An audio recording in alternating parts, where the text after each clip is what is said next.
One of the biggest questions I get asked is, when should you sell your business? So I built Culture Kings from a little market store all the way up to a $600 million valuation. I sold half to private equity, got 300 million cash off the table. The rest of the equity I rolled into a group IPO on the New York Stock Exchange. But one of the biggest decisions of my life was that decision to pull the trigger on selling the majority stake in my business. Our baby that my wife and I built with 15 years of blood, sweat, and tears. This is the framework you should think of when to make that decision. You should build your business with the idea, the systems, the framework to sell it, because it will just make sure you build a way more sustainable, better business. And you're not building it for your own egos subconsciously. And then how to make the decision of when to sell it? What is the price? You just have to back out the transaction fees and tax on top of that. So let me give you an example. Let's say your business is turning over 100 million and has $20 million EBITDA. Great business, especially in the e-com retail space. You've got to forget all those crazy valuations of 21. An e-commerce business is just a retail business. Let me tell you, if you're completely dependent on Meta ads right now, no one will touch it. You have to have true brand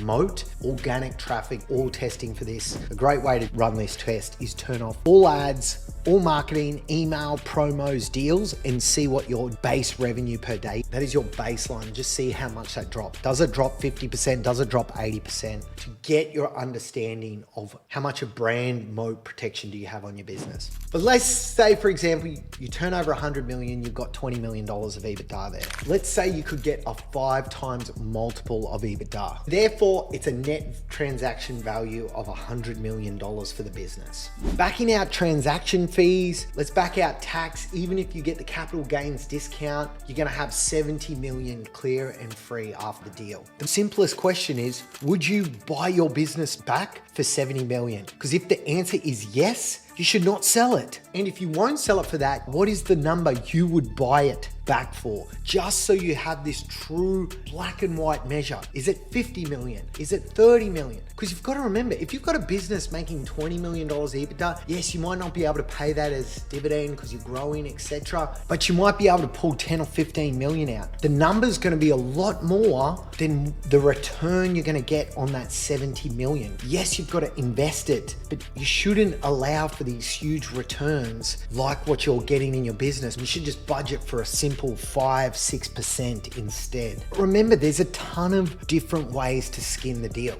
For me, I started the process back in 2018 as we built a great business in Australia, expanding. I really feel we had this model nailed. I visioned it, iconic stores around the world, create the feeling, the motion, scaling through online. We could be the biggest online with these iconic stores. But I'd seen so many Australian retailers try and take on the US and fail. I had 99.99% of my wealth in the one asset class of Culture Kings. Sell a chunk. I'm already at that stage where it was my number. I had this number as a kid, 40 million by 40 years of age, because I always thought on that return, you don't have to work, you get to work, it's all upside.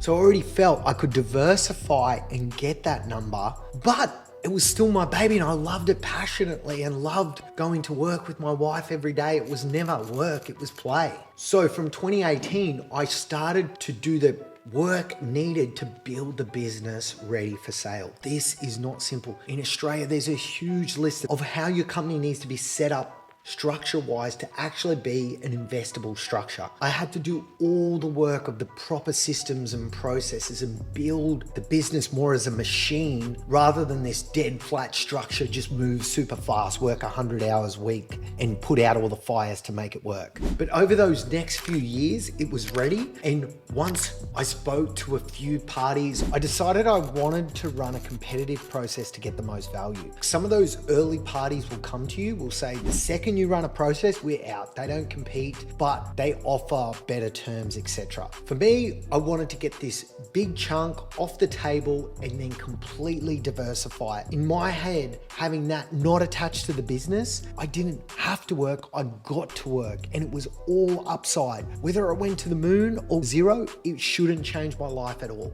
And I had this prepped pre-COVID. I was actually in New York doing meetings right when COVID hit in March 2020. Legged it out of there, Got home and it was no deal or transaction going to happen now. It is just about survival, and went completely into action mode on surviving this pandemic. I always bring it back to the thing of driving the ad account every day, being on the numbers at Impulse. The second that JobKeeper was released in Australia, we never got it as a company, but our customers sure as hell did, is that April 2020, those customers getting $750 a week, I could see the ROAS, I could see the CPMs drop as advertisers pull back, and we hit the gas harder than ever, tripled our marketing spend in April 2020, just grabbed market share like there was no tomorrow online. We continued that blazing growth in 2020. Towards the end of 2020, it was like the floodgates opened of everyone rushing to buy the business. My first thought was, hell no, I'm making $1 million profit a week. There's no way I would sell this thing. This is to the moon. And this is where I always say is how important to have an advisory board. My advisor Peter on my pushed back on me and said, you know what, when you want to sell your business, it will be worth nothing. When you don't want to sell your business, it's probably the right time. And I was like, oh, I knew that was that. He was like talking to my older self. I was like, oh, fuck, I know he's right. As much as I want to just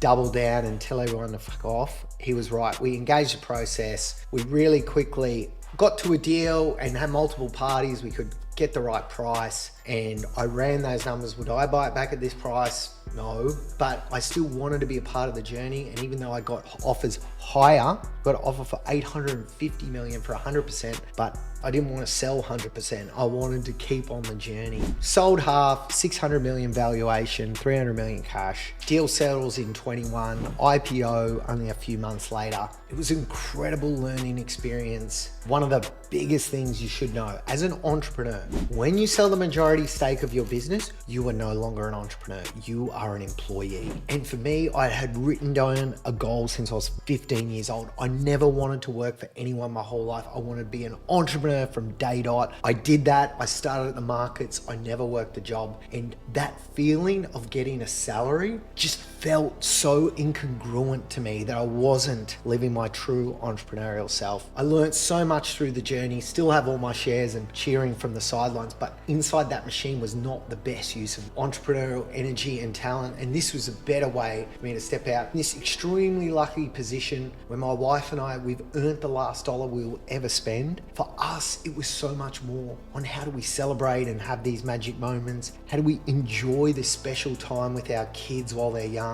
But at the same time, how do we continue to learn and grow and stay activated as an entrepreneur, as my identity? And that has led on this amazing other journey, building personal brand, helping other entrepreneurs, creating One Life Club community for entrepreneurs, and just investing in different stuff. It's so much fun. And just like at Culture Kings, I don't consider any of it work. It is pure play. But the lessons here is build your business for a sale, because otherwise you can just build it for your own ego. I've seen this so many times. People are making these huge marketing things that don't really make commercial sense at all, but from their ego position, it's the coolest, it's the most hype brand. It's so important that you build a business as a system, as a machine, not building it to serve your own ego. The number is simply, what's the price you would sell it for, minus the tax, minus the transaction fees, what's that number left over?